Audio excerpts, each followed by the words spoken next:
Hello, I'm your host, Ron Whitlock. On the program coming to you today from the American Bank Center and the Selena Auditorium on the Bayfront. Beautiful Corpus Christi, the sparkling city by the sea. Congressman Ortiz, Sr. Welcome Yes, sir. to the program. Thank you, Ron. Thank you for the invitation. You're quite welcome. Thank you for taking time out of your schedule here from D.C. You just got in last night. Yes, sir. Coming to be with us on the program today. A lot of things affecting greater South Texas and the coastal bend. You being a border congressman, working in concert with Ruben Hinojosa and Henry Cuellar out of Laredo. Is this a good time for South Texas having three members of the Democrat Party who are serving out of this border region to be able to get things done now that the Democrats are in power in Congress?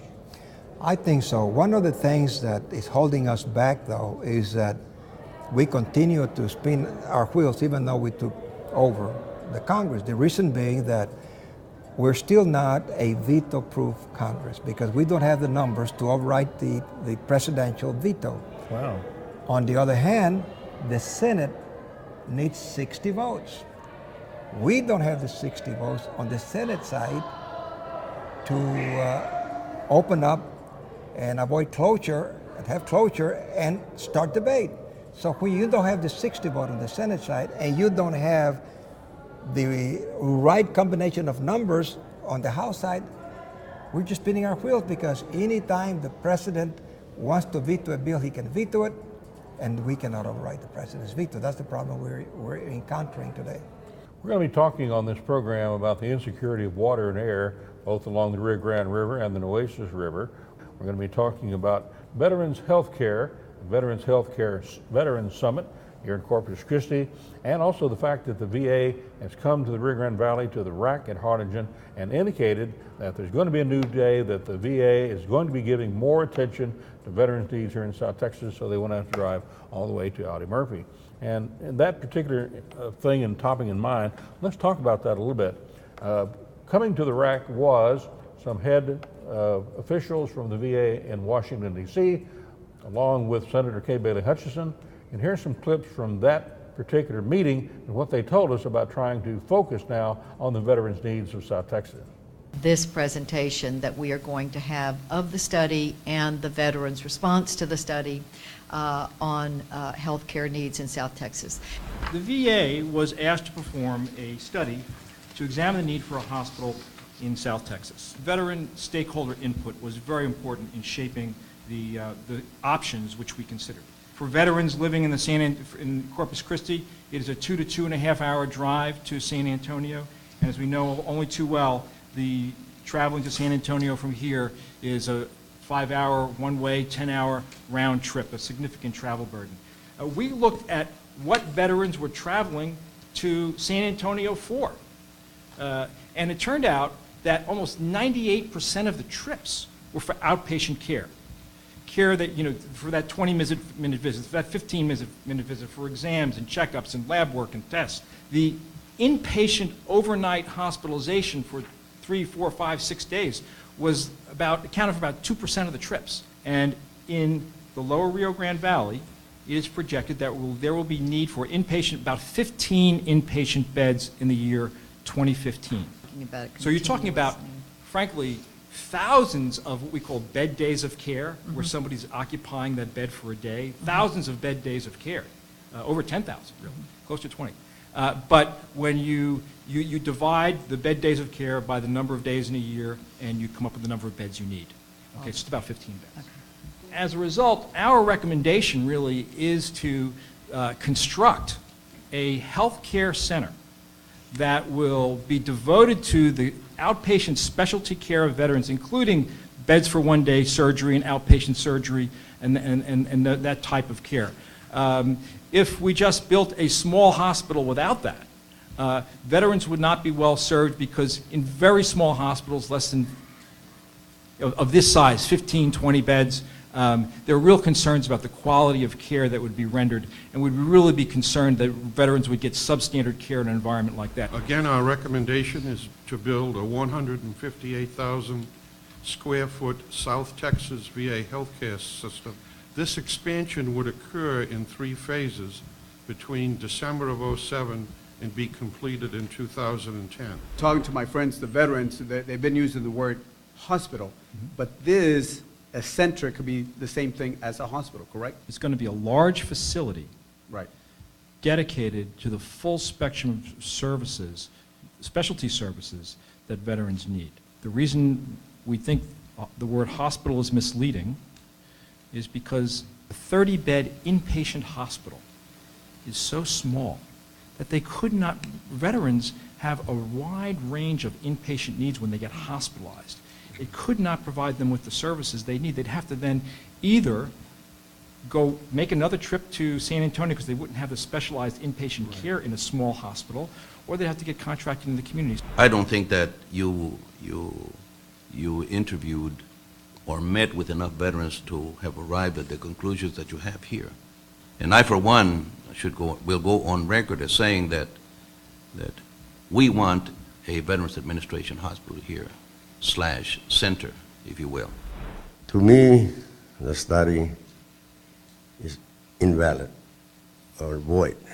When the study was here, the possibility of a hospital, I was told that not even if you had 3 times the veterans population would you get a hospital here. What I was saying then is what I just said now, was that a hospital that is a very, very small hospital would have severe limitations in its ability to care for the full spectrum of veteran needs.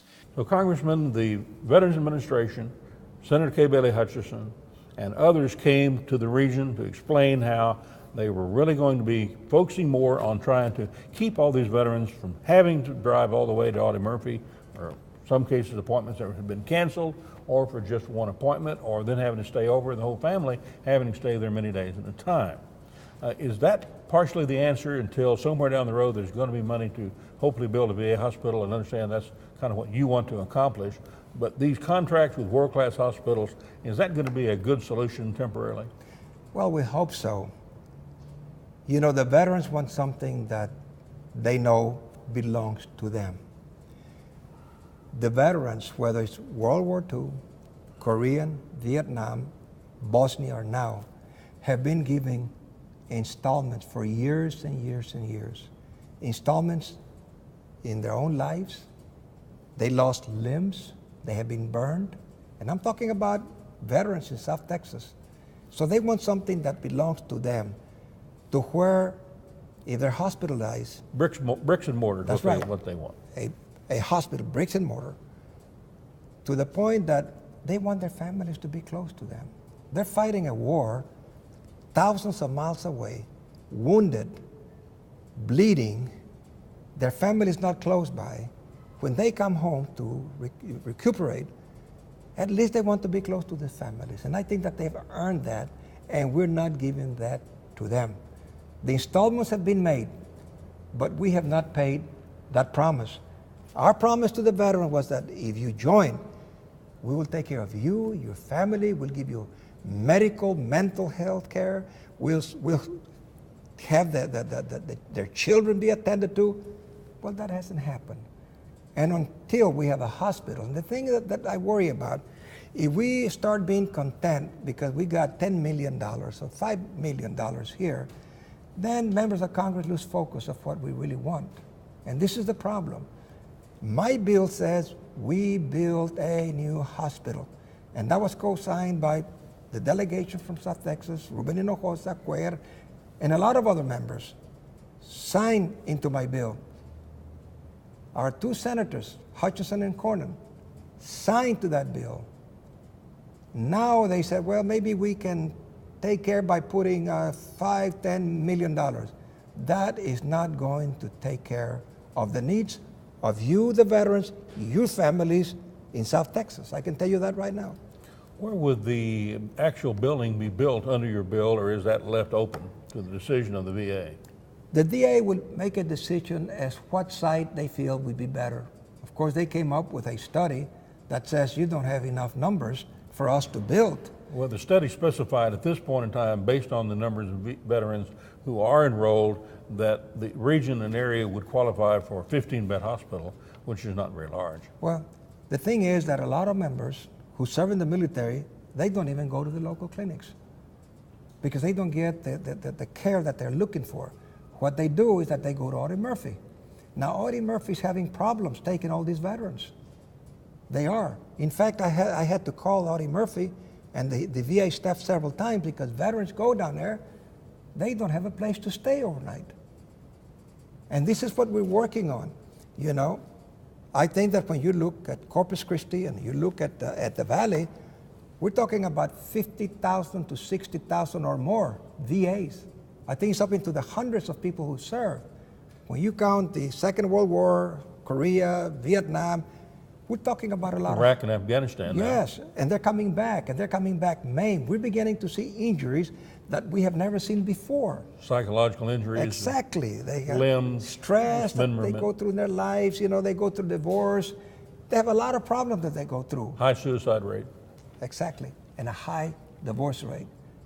We need to do something to bring the families and the soldiers together.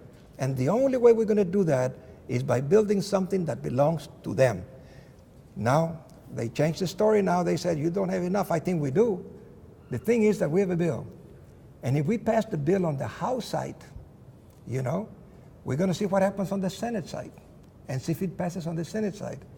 And then I hope that this next coming election, that we can have the magic number of members, sufficient members on the House side and the Senate to override any bill that the president thinks that he can veto.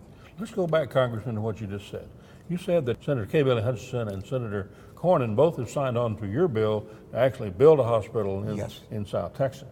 Now, Senator Cornyn has come to Harlingen and said unequivocally to a meeting of veterans that he supports the building of a hospital. But has Senator K. Bailey Hutchinson said the same, and she really come out in favor of it? She did in the beginning, but from what I understand now, I think that they're looking at putting something like $10, $12 million to help the existing clinics that we have now in the Valley through RAC. You know, let's help them. Well, here we are. Are we for getting $10, $12 million to help the clinic, or do we really want a hospital? This is two different, totally different messages. So you're of the opinion that she may have backed away from your bill? It's possible. We'll see if we pass the bill on the House side. You know, we have a good working relationship with them. I've served in the military. I know the sacrifices that they make. The installments in blood and sacrifices in tears has been made by our soldiers. We need to honor that commitment we made to them, and we're not. Congressman, the Rio Grande River water is insecure because it's shared with Mexico.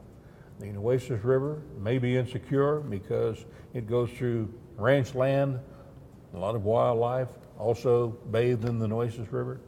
The city of Corpus Christi, the recent meltdown of its water treatment complex and its water treatment system, with the E. coli in the system, must boil alerts going out. What role does the federal government have in providing security to water systems to be ready for terrorist attack? Homeland Security has generated some dollars, a $36 million number, to try and provide technology to alert us when our water systems are attacked. Is that an appropriate thing for the federal government to be doing, and how urgent is it, especially in this region, realizing what happened recently in Corpus Christi and the insecurity of the water along the Rio Grande? It's very, very important. And not only could it happen in the border with Mexico, it can happen Lake Tejano, where we get our water for Corpus, here within our state.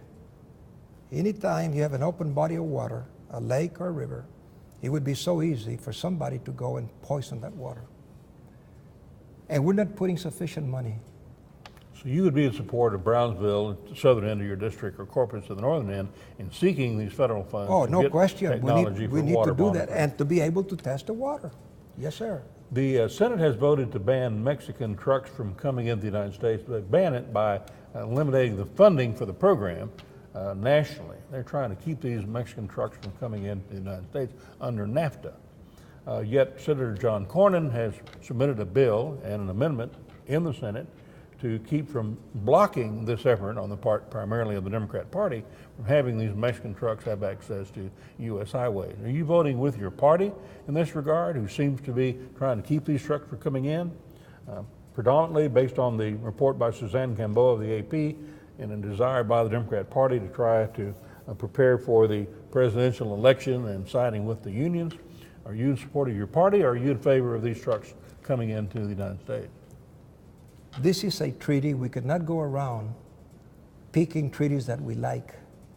This was a treaty that was passed by the Congress, by the Senate, signed into law. That's it. And that's it. Nothing to discuss. That's right. But the only thing is, as long as they comply, in that they must have trucks that are equipped with all the safety standards, I think we sign a treaty.